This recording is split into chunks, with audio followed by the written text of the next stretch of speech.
I'd like to start off by saying thank you, Mr. Thompson, for giving me that extension. I went to the doctor on Tuesday and the meds just knocked me out completely yesterday.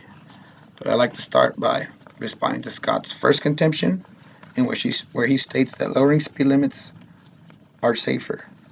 And I have several objections to that. First being that lowering speed limits increases road rage and aggressive driving. Evidence in support of that comes from Rex Roy, an automotive commentator for the Detroit News, in where she stated in October of 2009 that Peterson, chairman of Michigan State Police Committee on Driver Behavior, studies the issue closely, and major contributors to aggressive driving include speed limits that are too low for the road, traffic congestion, and poorly timed traffic lights. These act as instigators to drivers speeding, changing lanes, and tailgating, all characteristics of aggressive driving. As an example, Peterson pointed to changes made along the section of Interstate 496 outside of Lansing, which accounted for 40% of reported incidents of aggressive driving in that area. When the speed limit was raised from 55 miles per hour to 70, the incidence of aggressive driving dropped to zero. Point number two, higher speed limits decrease fatalities. This evidence is supported by Charles Lave and Patrick Elias from the Department of Economics of the University of California. They composed a study in August of 1992 of which analyzes the statewide consequences of raising the speed limit, treating highways and enforcement as a total system. They found that 65 miles per hour speed limit reduced the statewide fatality rate by 3.4 to 5.1% compared to those states that did not raise their speed limit. Point three being that raising speed limits has saved lives. Evidence supported by Stephen Moore, Director of Fiscal Policy Studies at the Cato Institute. In May 31st of 1989, he said that almost all measures of highway safety show improvement, not more deaths and injuries since 1995, despite the fact that 33 states raised their speed limits immediately after the repeal of the mandatory federal speed limit.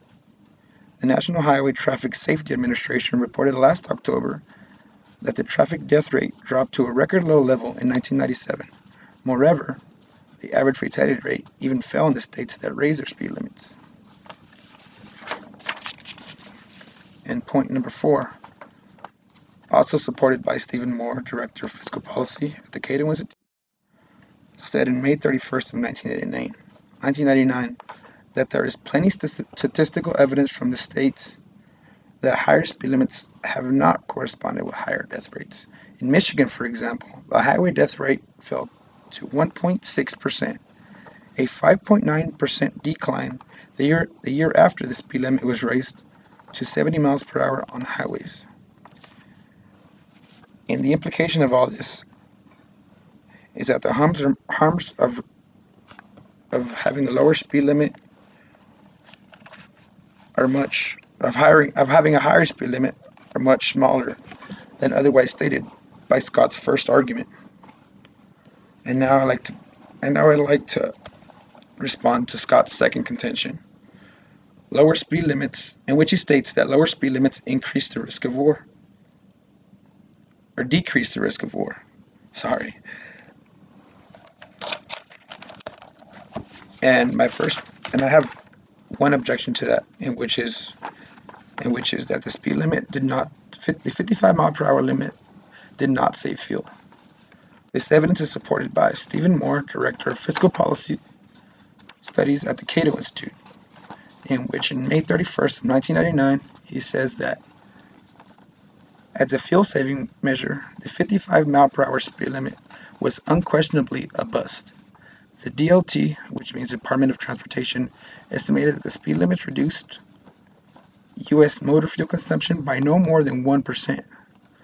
Milton Kapulos, an energy analyst at the Heritage Foundation, estimated that the annual consumption was cut by 26.6 million barrels of oil out of the 5.9 billion barrels consumed, a saying that he labeled barely worth nothing. End quote. Therefore, if the speed limit did not raise our national fuel consumption by more than 1%, then it should not increase the risk of war, as stated by Scott's second argument. Thank you.